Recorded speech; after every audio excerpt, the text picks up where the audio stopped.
A/ES10/L25 and Amendment A/ES10/L26. Before proceeding further, I would like to inform members that the draft resolution and draft amendment have closed for e-sponsorship. I now give the floor to the representative of the Secretariat. Thank you, Mr. President. Before the President gives the floor for explanations of vote before the vote, I should like to announce additional co-sponsors of both the two L documents. First, on L26. Since the submission of the draft resolution and in addition to the delegations listed on the L document, the foreign countries have also become co-sponsors of A/ES10/L25.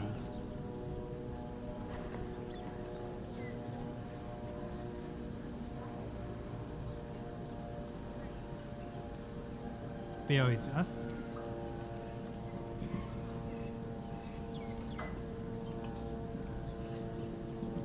Austria, Belgium, Bulgaria. No. Bear with us. Additional sponsors for L25.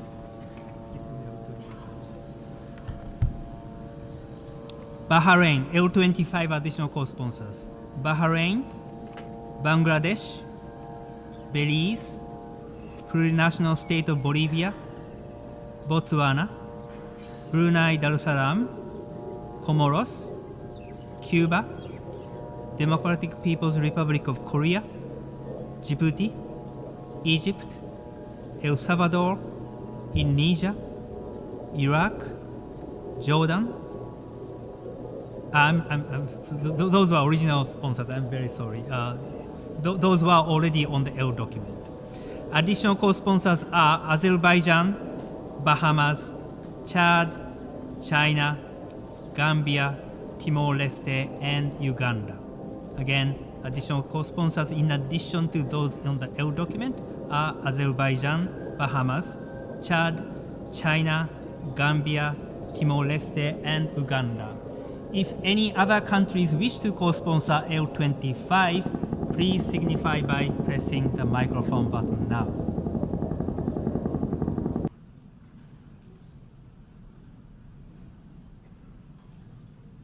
I see none as additional co-sponsors for L25. Next, on L26. Since the submission of the draft amendment and in addition to the delegation listed on the L document, the foreign countries have also become co-sponsors of A/ES10/L26. Austria, Belgium, Bulgaria, Croatia, Cyprus, Czechia, Denmark, Estonia, Finland, Germany, Greece, Italy, Japan, Kenya, Latvia, Lithuania, Luxembourg, Malta, Marshall Islands, Montenegro, Kingdom of the Netherlands, New Zealand, Poland, Portugal, Republic of Moldova, Romania, Slovakia, Slovenia, Sweden, Ukraine, United Kingdom, and United States. If any other countries wish to co-sponsor L26, please signify by pressing the microphone button now. I see Tonga, Spain, North Macedonia, Federated States of Micronesia.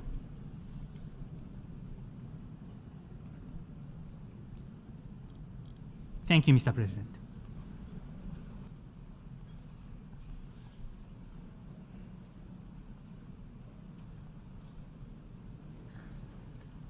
I thank the representative of the Secretariat. The Assembly will now proceed to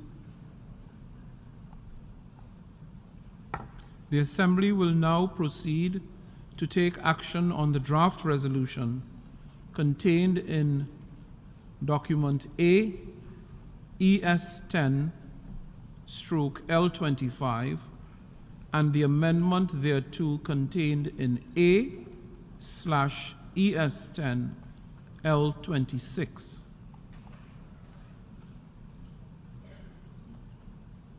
Delegations wishing to make a statement in explanation of vote before the vote on any of the proposals under this item, including the proposed amendment, are invited to do so now in one intervention.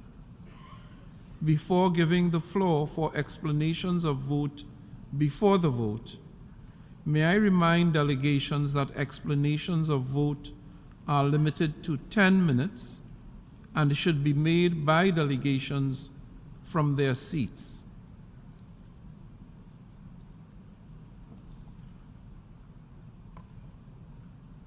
Accordingly, I give the floor to the distinguished representative of Jordan. Mr. President, ladies and gentlemen, I stand before you today with a profound sense of duty as I present draft resolution L25 titled Protection of Civilians and Upholding Legal and Humanitarian Obligations on behalf of the Arab Group. This resolution is brought forward under the 10th Emergency Special Session Agenda Item 5, addressing illegal Israeli actions in occupied East Jerusalem and the rest of the occupied Palestinian territory. It has garnered co-sponsorship from 47 member states of this esteemed General Assembly. Mr. President, the situation in Gaza is dire, characterized by immeasurable suffering, where the fundamental human rights and the dignity of its people have been violated in blatant disregard of international law. The consequences of indiscriminate violence, the loss of countless innocent lives, and the extensive destruction of civil infrastructure are destined to leave a lasting mark on generations to come. Since the eruption of this cycle of violence and conflict on 7th October, over 7,000 Palestinians, innocent Palestinians, have tragically lost their lives, including women, children, elderly, health workers, and UN staff. The urgent need for an immediate ceasefire to end this prolonged tragedy and create a path towards diplomatic solutions cannot be overstated. It is not merely our responsibility, but a profound moral obligation to champion the cause of peace. In light of these compelling circumstances, as we all are witnessing a ground invasion conducted by Israel as we speak, and the absence of a resolute action by the United Nations Security Council 4 times so far, our draft resolution pursues a simple yet vital goal, one that aligns with the very purpose for which the United Nations was established: peace and compliance with international law. This resolution addresses the intensifying violence in Gaza Strip, the rest of the occupied Palestinian territory, including East Jerusalem. It calls for an immediate, enduring, and unwavering humanitarian truce, ultimately leading to a cessation of hostilities. It demands adherence to international law, especially concerning the safeguarding of civilians, humanitarian personnel, UN staff, and essential facilities. This resolution emphasizes the crucial necessity of unimpeded humanitarian access to life-saving essentials such as food, water, medical supplies, fuel, and electricity for the civilian population in Gaza. Moreover, it pleads for the immediate and unconditional release of captives and underscores the imperative of protection of civilians and humanitarian infrastructure and the disproportionate impact of armed conflict on vulnerable groups encompassing women, children, individuals with disabilities, and the elderly. Furthermore, the resolution underscores that the only viable path forward is a two-state solution rooted in pertinent UN resolutions and international law. In a time of crisis and uncertainty, this path offers hope for a just and lasting peace. Finally, I would like to remind delegations that Israel is responsible for the atrocities that are being committed now and that will be committed in their ground invasion of Gaza. Do not support any effort to legitimize such atrocities as we are seeing now in a proposal that perpetrates to whitewash such unlawful and horrendous aggression against the Palestinian people in Gaza. In this context, I call for a vote on Canada's Amendment L26. Thank you, President.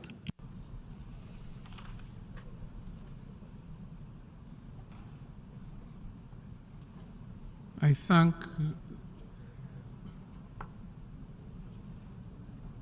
the representative of Jordan for his statement, and I now give the floor to the representative of Canada. Thank you very much, Mr. President.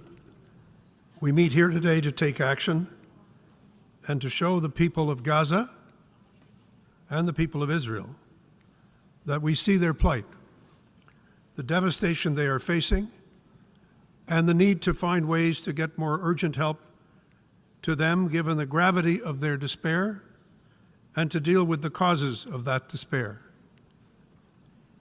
Any life lost is a tragedy. There is no hierarchy of death. Yet the critical reason for how we got here has already been forgotten by so many, as if it never happened. But just 2 weeks ago, Hamas terrorists killed over 1,400 Israelis, not even mentioned in the comments by my friend from Jordan, with their own hands and weapons, and wreaked sheer terror on the people of Israel.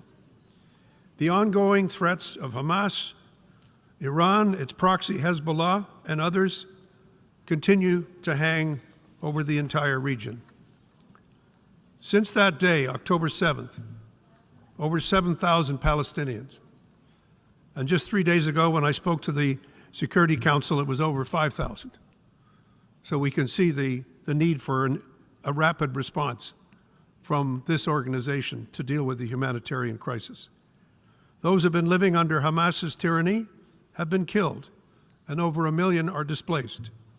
This is what has prompted this body, this emergency special session, into action. We acknowledge the considerable efforts deployed by the drafters to take into account the comments.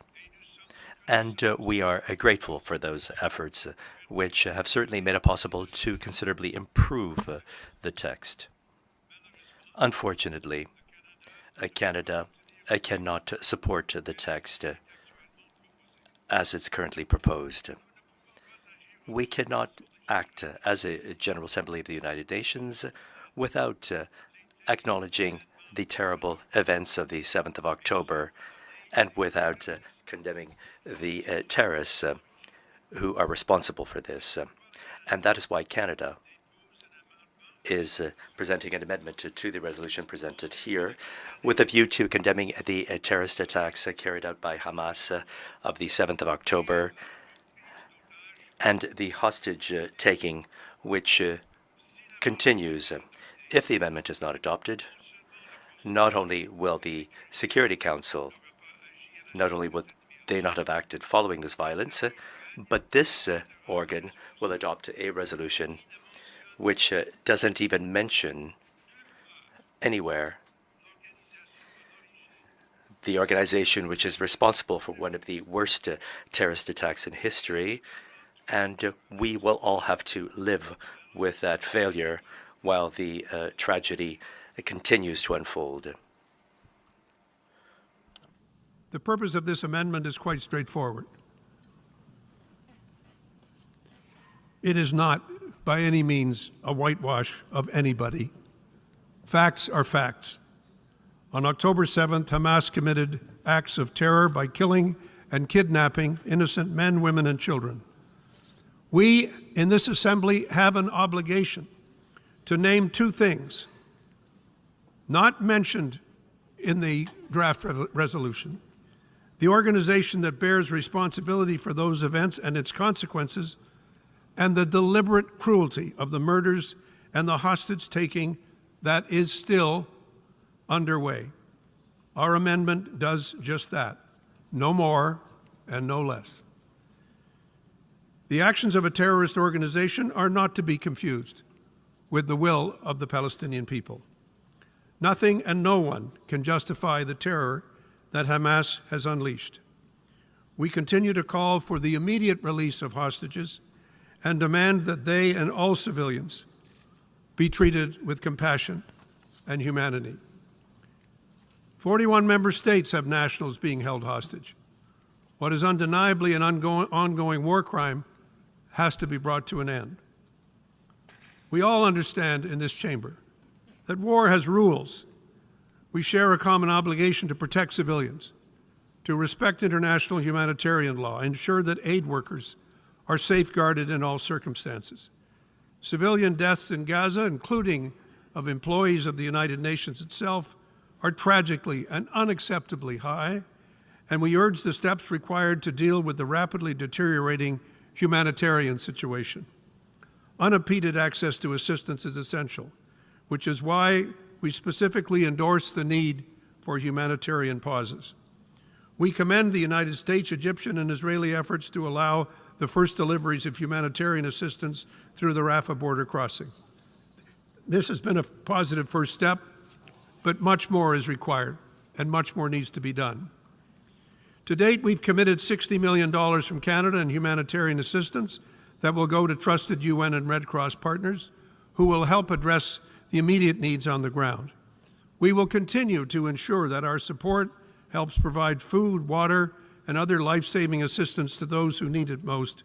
As we look at the region in its entirety, it is crucial that the violence we are witnessing in Israel and Gaza does not spread further to the West Bank or elsewhere.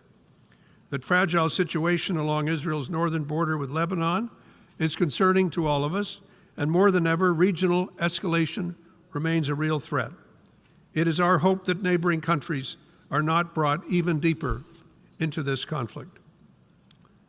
To be clear, Mr. President, Canada supports the right of Israelis and Palestinians to live side by side in peace and in security. Key steps must be taken to ensure that we take this past and this ending this terrorist attack after we have had the courage to name it, and ending the power of terrorist organizations in the region has to be one of the steps that we can all agree needs to be taken. This is why I'm urging all of you to support this amendment, which brings balance to the resolution and names what must be named. What we are proposing is factual and it is fair. If our amendment is adopted, it will allow many member states to support the text as a whole, including Canada. Thank you, Mr. President. I thank the distinguished representative of Canada for his statement, and I now invite Pakistan, the distinguished representative of Pakistan, to take the floor.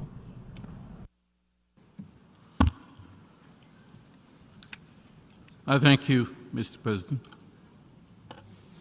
Mr. President, the text that has been proposed by the Arab and the Islamic countries in L25 is a humanitarian text. It seeks three simple things. One, an immediate cessation of hostilities, a ceasefire. Second, the provision of urgent humanitarian relief to the besieged people of Gaza.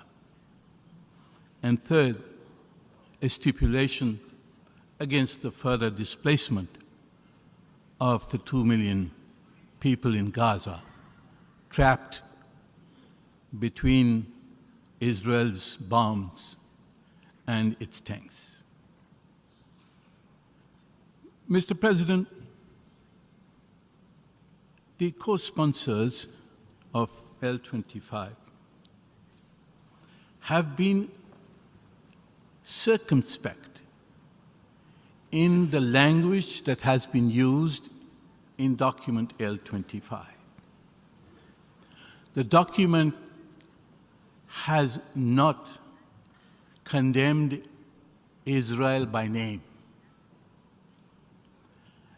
And this has been a deliberate act of moderation, are so great and enormous that it is amazing that when my friend from Canada insists on naming the organization Hamas, that he does not feel the need for the equity and balance and fairness for which Canada is so well known. He does not feel the need to name Israel for killing 7,000 Palestinians and injuring 17,000. Only Hamas. Is this balance? He says what needs to be named has to be named. We believe Israel needs to be named. If you are fair, if you're equitable, if you are just, you will not blame one side and not the other. And if you were to go back to the issue of who started this, we all know who started this. It is a 50 years of Israeli occupation and the murder and killing of Palestinians with impunity that started this. When you push a people into the corner, they will respond. This is what the Secretary General said. It did not happen in a vacuum. Look at the reaction that came from the Israeli representative, insulting the Secretary General, calling for his resignation. They can't face the truth. They can't face justice. They can't face the fact that the crime has originated with the Israelis. The Israeli occupation is the original sin in this case. It is not what happened on the 7th of October. That is a proximate cause. But the real cause is the occupation of Palestine. Mr. President,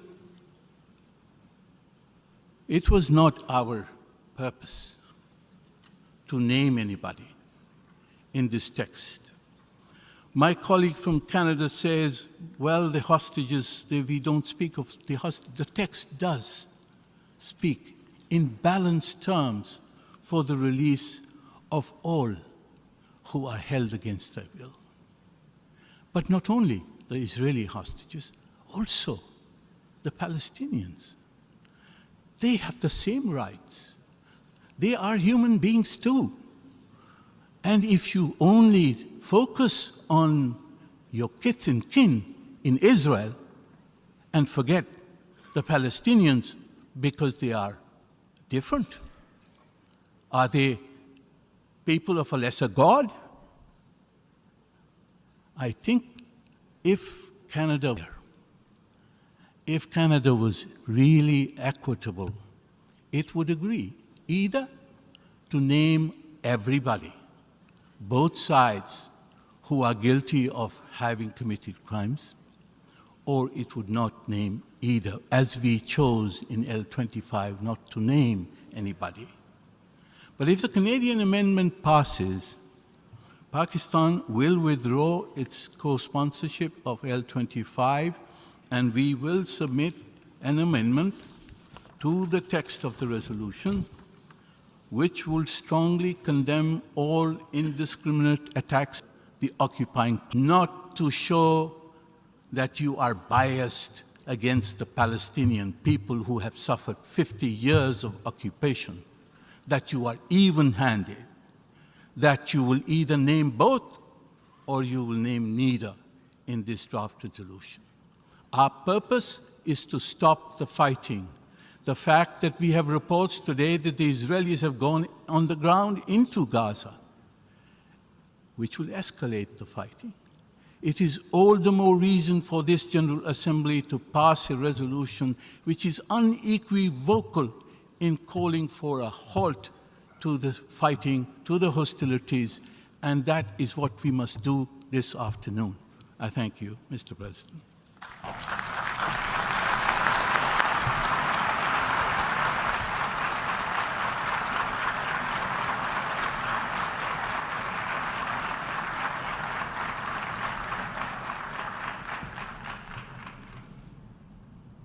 We have heard the last speaker in the explanation of vote before the vote. As decided this morning, I wish to recall the majority of the members present and voting is required for the adoption of the draft resolution and any amendments thereto.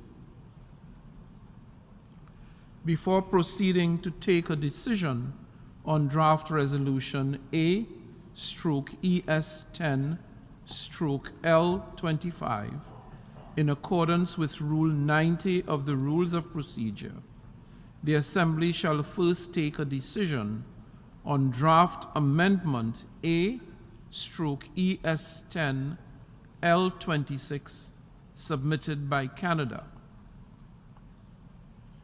We now turn to draft amendment contained in document A/ES10/L26. A recorded vote has been requested. We shall now begin the voting process. Those in favor of draft amendment A/ES10/L26, please signify. Those against? Abstentions. The General Assembly is now voting on draft amendment A/ES10/L26. Will all delegations confirm that the votes on L26 are accurately reflected on the screen?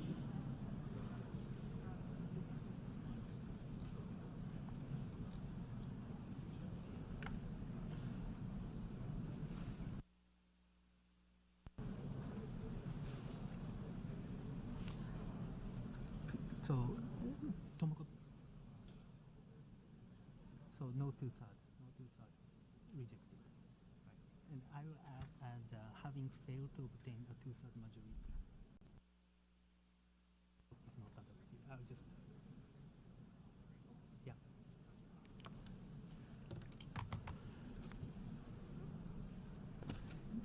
The voting has been concluded. Please lock the machine. So, Mr. President. Should I read it out? Yes, but before so this is short of two-thirds majority, so it's rejection. It's rejection. So please read this, and then the last line, having failed to obtain a two-thirds majority of members present voting, the draft amendment is not adopted. Okay.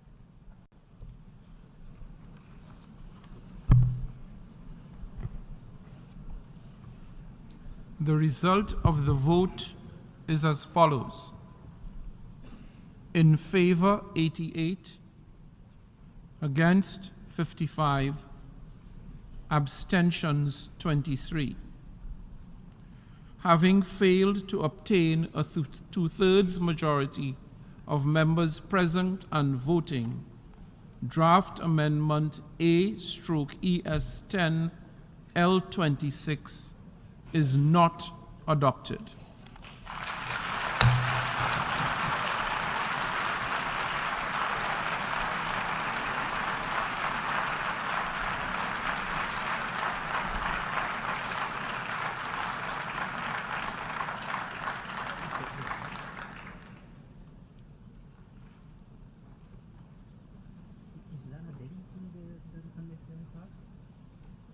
Are you deleting the unnecessary part? Delete. Well,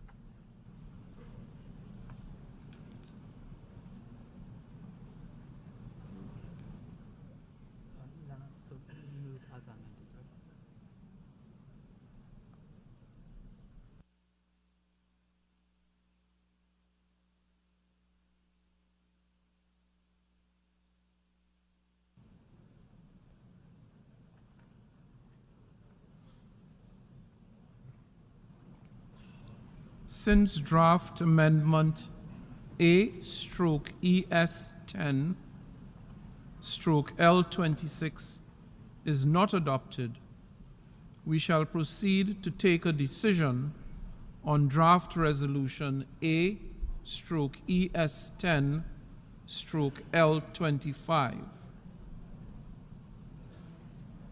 The Assembly will now take a decision on draft resolution A/ES10/L25 entitled Protection of Civilians and Upholding Legal and Humanitarian Obligations. A recorded vote has been requested. We shall now begin the voting process. Those in favor of draft resolution A/ES10/L25, please signify. Those against, abstentions. The General Assembly is now voting on draft resolution A/ES10/L25 entitled Protection of Civilians and Upholding Legal and Humanitarian Obligations.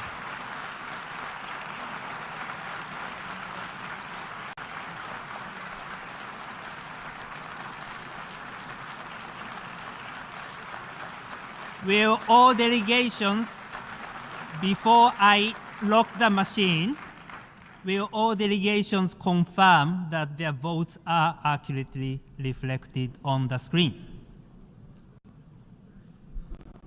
The voting has been completed. Please lock the machine.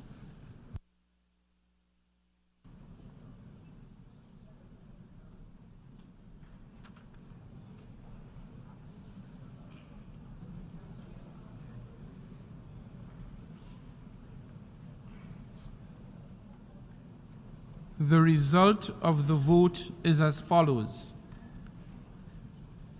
In favor, 120. Against, 14. Abstentions, 45. Draft resolution A/ES10/L25 is adopted.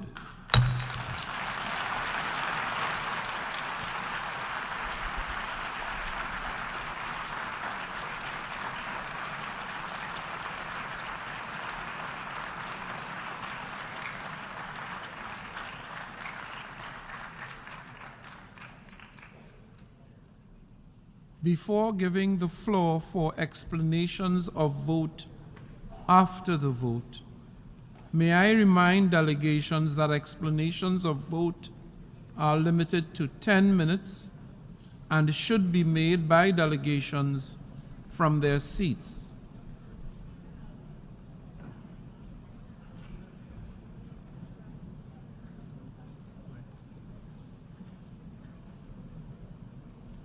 I now call on the distinguished representative of Iceland.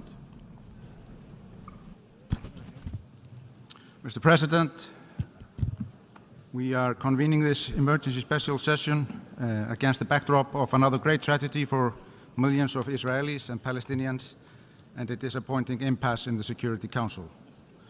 Iceland supported the amendment proposed by Canada, which would have added a much-needed context and balance to the resolution. Iceland regrets that the amendment did not pass. Without the inclusion of those essential elements, Iceland decided to abstain on the resolution tabled by Jordan, despite supporting many of its key elements, notably on the humanitarian front. It is unfortunate that consensus could not be reached on a resolution to address the grave humanitarian situation and the need for concrete action to protect civilians and facilitate the safe delivery of humanitarian assistance. Mr. President, Iceland joins the calls for humanitarian pause to facilitate the safe delivery of humanitarian aid throughout Gaza. Safe and unimpeded humanitarian access must be ensured. Civilians and civilian objects, medical personnel, and humanitarian workers and assets must be protected. We deplore the immense suffering of innocent civilians and the thousands, including women, children, and UN personnel, that have been killed. We are alarmed by the impact of mass evacuations of civilians in Gaza. We must prevent further escalation for the sake of Israelis, Palestinians, and the wider region. Across the world, this continuous violence is fuming the flames of hate, anti-Semitism, Islamophobia, and racism. Mr. President, Iceland is grateful to the UN Secretary General for his tireless efforts to ensure the urgent delivery of life-saving humanitarian assistance to the civilian population of Gaza. We echo his calls for humanitarian aid to the civilian population of Gaza, so desperately in need of food, water, shelter, and medical care. We welcome the opening of the Rafah crossing, and we commend the humanitarian personnel working night and day to facilitate the urgent delivery of humanitarian assistance. More aid is needed, and it is needed now. Time is running out. Iceland has responded to UN emergency appeals with an additional contribution to UNRWA, our long-standing humanitarian partner, and the lead UN agency mandated with supporting Palestine refugees. We urge other donors to step up their support to UNRWA's critical frontline delivery of aid to the people of Gaza. To conclude, Mr. President, we must break out of this vicious cycle of violence and work towards a sustainable political solution. The international parameters for a long-term sustainable solution to the conflict are clear. A two-state solution based on international law, with Israel and Palestine living side by side in peace and security and mutual recognition. Even in the midst of crisis, we must not give in to violence and hate. We must not lose hope, even when peace seems unrealistic and distant. We must put the peace process back on track. Otherwise, we run the risk of perpetuating the cycle of violence and humanitarian conditions deteriorating even further to the detriment of everyone. I thank you, Mr. President.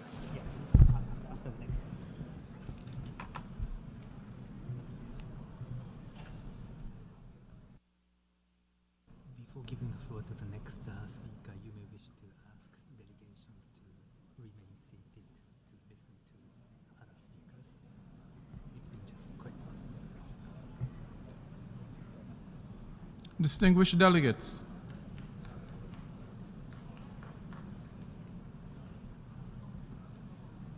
can I please prevail upon you to keep your seats so that you can listen to other speakers make their presentations? We are still in the midst of the debate. Thank you for your cooperation. I should like to thank the distinguished representative of Iceland, and I now invite the distinguished representative of Poland to take the podium. Mr. President, multilateralism has always been the foundation of Poland's activity at the United Nations, and our actions have been guided by the principles contained in the Charter of the United Nations. Therefore, we fully support all international efforts aimed at restoring peace. Poland follows with great concern the current devastating crisis in the Middle East. We know very well the consequences of war, invasion, and terror, which are felt for generations. Now it is critical time we should make every effort to reach the cessation of hostilities and to return to a diplomatic path of this dispute. Mr. President, Poland decided to abstain on this resolution as we believe that the path to peace requires including several key elements missing in the text. First, the submitted proposal lacks a clear condemnation of Hamas attack on October 7th this year. Terrorism aiming at the civilian population cannot be tolerated under any circumstances, and this is why Poland condemned the brutal attacks on civilians carried out by Hamas on its very onset. Second, it should be stated clearly that Israel, just as any other state, has the right to defend itself and its citizens in compliance with the international law and international humanitarian law. Third and lastly, we are also joining all those calling for immediate and unconditional release of all hostages taken by Hamas, Among them, there is one Polish citizen, a distinguished historian working for Yad Vashem Institute. We expect Mr. Alex Danzig to return home safe and sound. Nevertheless, we largely agree with the humanitarian provisions of the presented resolution. For decades, Poland has been involved in humanitarian and development and aid projects in the Middle East, with particular focus on Palestine and Lebanon. Poland's yearly contribution to UNRWA, which have been decided to supplement with fresh 1 million Polish zloty, are a clear proof of our wider political commitment to the stabilization of the Middle East. In this context, we were satisfied to see the opening of the Rafah crossing last week and the first convoys of aid trucks entering Gaza. However, the flow of humanitarian aid into Strip must continue and rise. We strongly believe that the lives of civilians on both sides must be protected in accordance with international law and international humanitarian law. The nearly complete blockade of the Gaza Strip, which hinders the imports of food, water, medicine, and electricity, must end immediately. The strategy of collective punishment that puts civilians at risk is a wrong one. We should make every effort to reach the cessation of hostilities and to return to a diplomatic path of this dispute. We fully believe that within the UN, we as international community should be able to develop a common position on this extremely important issue. Otherwise, escalation and spreading of the conflict may have devastating and long-lasting consequences. In this vein, Poland remains open to constructive cooperation and committed to a viable two-state solution built upon the internationally agreed parameters. And I thank you. I should like to thank the distinguished representative of Poland, and I now give the floor to the distinguished representative of Belgium. Merci. Thank you, Mr. President. Mr. President, Belgium voted for this resolution, but we deeply regret that certain elements that we had promoted and which are fundamental were not included in the final text. The reasons why we voted in favor are nevertheless numerous. One, humanitarian access in Gaza must be guaranteed and all types of obstacles must be eliminated. Belgium, like the rest of the European Union, supports the establishment of humanitarian corridors and pauses, hoping that this could lead to humanitarian ceasefires in response to the calls from the United Nations. This is the primary reason for our vote. Secondly, our international action is, as you know, based on respect for international law and international humanitarian law. In this particular issue, which is particularly complex and emotional, as in others. As the Secretary General rightly stated, even wars have rules. We have therefore expressed our support to the general goals of this text while being well aware of what it is lacking. The protection of civilians, all civilians, must be our primary concern, and they must be targeted with increased efforts on our part, even if they remain the primary responsibility of the parties to the conflict. Here I wish to recall that Belgium does not urge the attempts for a total blockade, nor forced displacements, nor the use of civilians as human shields, whether it be in this context or in any other. Fourthly, we regret, nevertheless, that this resolution that we consider to be primarily humanitarian in nature did not take into account the following elements: a clear condemnation of the terrorist attacks perpetrated in Israel by Hamas and the Islamic Jihad. Terrorism must be fought in all circumstances. These acts could not pass in silence. They should have been condemned explicitly in the Security Council. Since this was not possible, the current resolution could have denounced them to a greater extent. It will be the focus of greater attention on our part now. Belgium also calls for the unconditional release without delay of all hostages.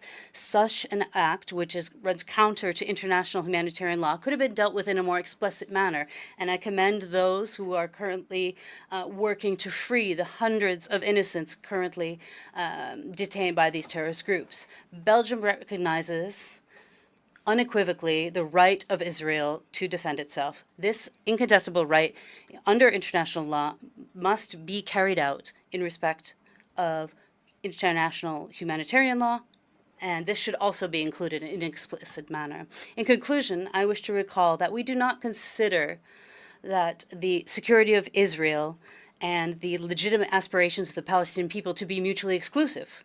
Rather, the opposite. This situation once again shows the absolute necessity of defining a political horizon towards a lasting solution and a viable solution to this conflict, which would guarantee Israel the possibility to live in peace and in security, and that would achieve the right to self-determination for the Palestinians. Therefore, it is necessary to create the right conditions to lead to a negotiated solution. And this is what is the focus of the Peace Day effort, which has the full support of my country, Belgium. Diplomatic efforts must currently focus on de-escalating the tensions so as to avoid further human suffering. Belgium commends and supports all those efforts undertaken to avoid further exacerbation of the situation in the region. This is where the Foreign Minister of Belgium is currently in the Middle East and is multiplying his contacts in the region so that he can hear what is going on there. We are bringing a message of dialogue which must move through truth, peace, and respect for international law. I thank you for your attention. I would like to thank the distinguished representative of Belgium, and I now invite the distinguished representative of France to take the floor. Monsieur le Président. Mr. President, France voted in favor of the resolution presented by Jordan on behalf of the Arab group because nothing could justify the suffering of civilians. All of the victims warrant our compassion, and all of the lives are equally worthwhile. There's no hierarchy. We have to work collectively to set up humanitarian truce, which could lead eventually to a ceasefire, because the situation in Gaza is catastrophic. We must guarantee safe, rapid, and unhindered humanitarian access, but also lasting in the Gaza Strip. And that's why President Emmanuel Macron announced today an appeal to form a humanitarian coalition for Gaza, and France sent a new aircraft carrying humanitarian aid for the population of Gaza. France nonetheless regrets that many essential elements are missing in the text. First of all, a condemnation of the terrorist attack carried out by Hamas, as well as other terrorist groups against Israel. Our assembly must also call for the release of hostages. Many countries here have already been victims of that kind of blind terrorism. France is among them. I would also recall that Hamas doesn't represent at all its population. Quite the opposite. It is a catastrophe for the aspirations of Palestinians, a state that will serve them. Israel has the right to defend itself and the duty to do so in respect of international law, and in particular in respecting international humanitarian law, and therefore to protect the civilian population. France underscores that the adoption of this text cannot replace the efforts of the Security Council and the decisions that the Security Council must now adopt. Mr. President, we have the duty to prevent a worsening of the situation throughout the entire region. France is committed to preventing an extension of this conflict. And lastly, we must act in order to recreate the conditions for a political solution which could meet the legitimate aspirations of Palestinians and Israelis to live in peace. The conditions of this lasting peace are well known. They are indispensable guarantees brought to Israel for its security and a state for the Palestinians. The only viable solution is a two-state solution, and that is why France voted in favor of the draft resolutions presented by Brazil and by the United States at the Security Council.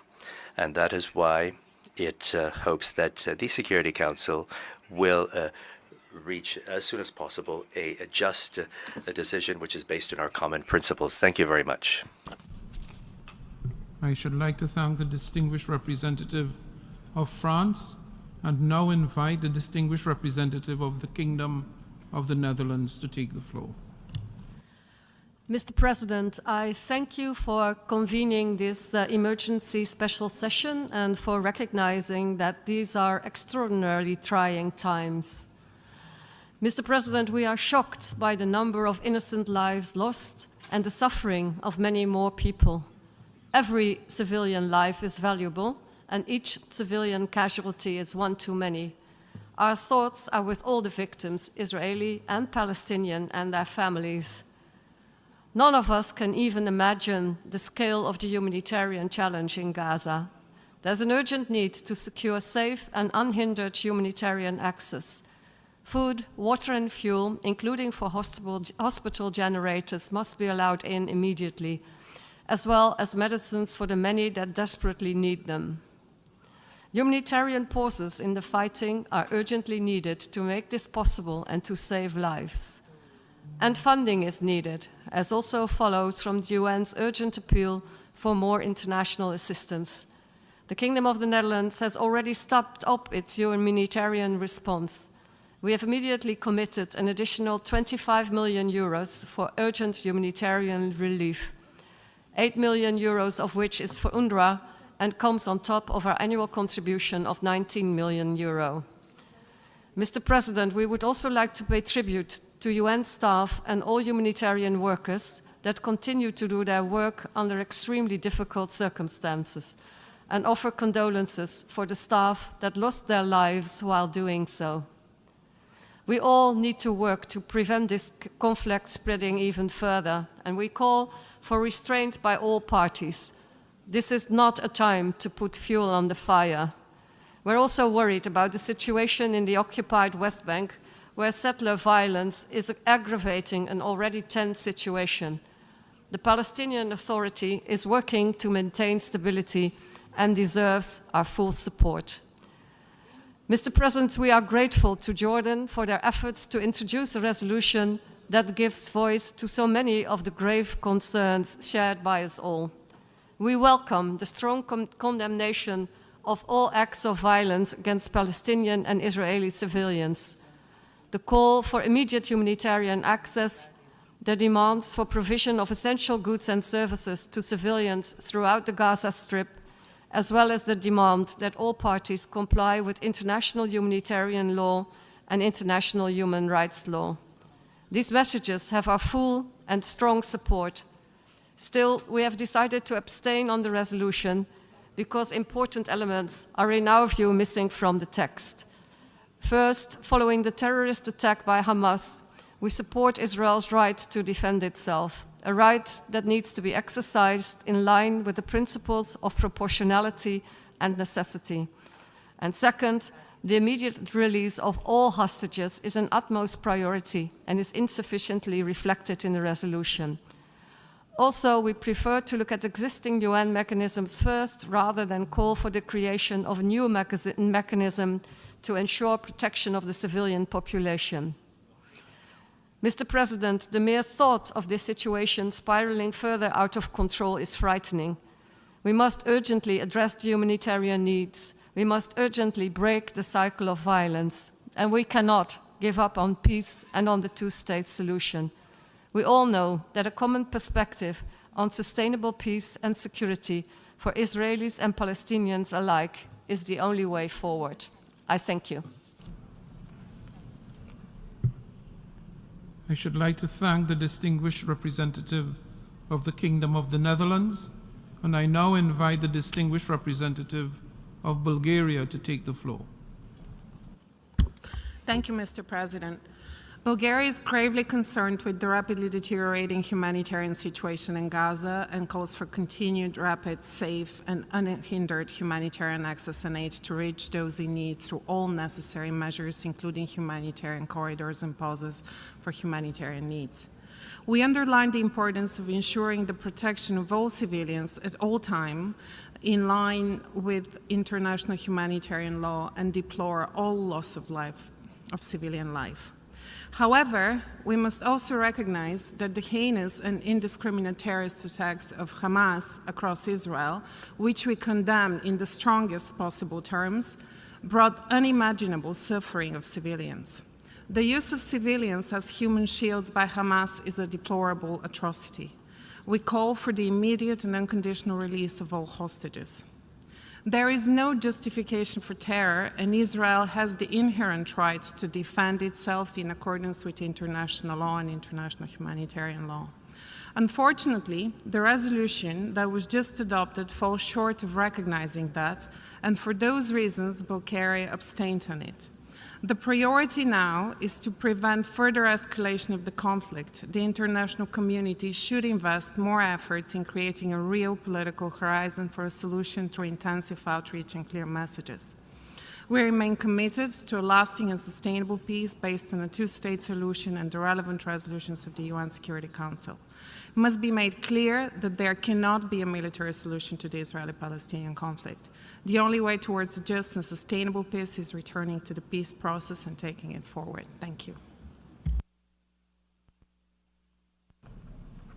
I thank the distinguished representative of Bulgaria for his statement, and I now give the floor to the distinguished representative of Norway.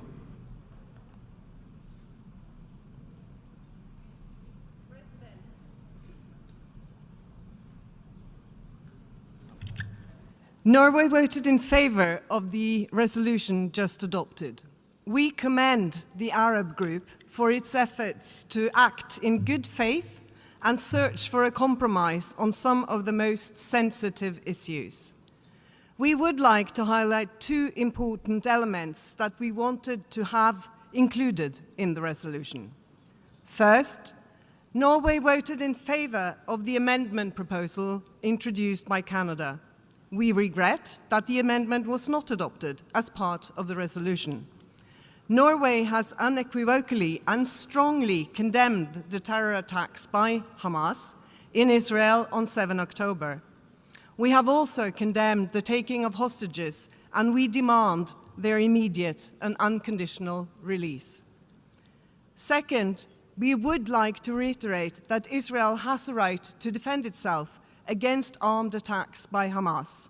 We emphasize in this regard that self-defense measures must be necessary and proportionate. Despite these shortcomings, Norway decided to vote in favor of the resolution in its entirety. This decision has been made in light of the gravity of the situation on the ground